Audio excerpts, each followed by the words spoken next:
ಇಂದಿನ ಶುಭ ಸಂದೇಶದಲ್ಲಿ ಪ್ರಭು ಯೇಸು ಕ್ರಿಸ್ತರು ಹೇಳುತ್ತಾರೆ, ಮಧುವಣಿಗನು ಜೊತೆಗಿರುವ ತನಕ ಆತನ ಆಪ್ತರು ದುಃಖಿಸುವುದಿಲ್ಲ, ಉಪವಾಸ ಮಾಡುವುದಿಲ್ಲ ಎಂದು.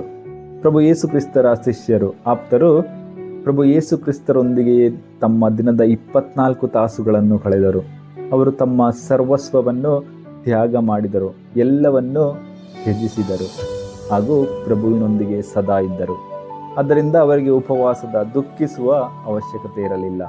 ಆದರೆ ಇಂದು ನಾವು ನಮ್ಮ ಜೀವನವನ್ನು ನೋಡಿದರೆ ನಾವು ನೂರಾರು ವಿಷಯಗಳಲ್ಲಿ ನಮ್ಮನ್ನೇ ಮಗ್ನರಾಗಿಸಿಕೊಳ್ಳುತ್ತೇವೆ. ಬೆಳಗ್ಗೆ ಎದ್ದಾಗಲಿಂದ ರಾತ್ರಿ ಮಲಗುವವರೆಗೆ ನೂರಾರು ವಿಷಯಗಳಲ್ಲಿ ನಾವು ನಮ್ಮನ್ನೇ ತೊಡಗಿಸಿಕೊಳ್ಳುತ್ತೇವೆ. ಇಂಥ ಒಂದು ಸಂದರ್ಭದಲ್ಲಿ ನಾವು ಹಲವಾರು ಬಾರಿ ದೇವರನ್ನು ಮರೆತು ದೇವರಿಂದ ದೂರ ಆಗುತ್ತೇವೆ.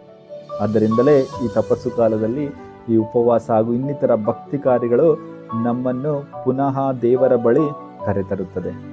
ಆದ್ದರಿಂದ ನಮ್ಮ ಉಪವಾಸ ಅಥವಾ ಇನ್ನಿತರ ಯಾವುದೇ ಭಕ್ತಿ ಕಾರ್ಯಗಳು ಪರಿಜಾಯರಂತಾಗದೆ ಪ್ರಭು ಯೇಸು ಕ್ರಿಸ್ತರ ಬಳಿ ಸಾಗುವಂತಹ ಸಾಧನಗಳಾಗಲಿ ಎಂದು ಪ್ರಾರ್ಥಿಸುತ್ತಾ ನಮ್ಮ ಈ ಭಕ್ತಿ ಕಾರ್ಯಗಳನ್ನು ಭಕ್ತಿಯಿಂದ ನಾವು ಪಾಲಿಸೋಣ. ಆಮೇನ್. ಹಲ್ಲೆಲೂಯಾ.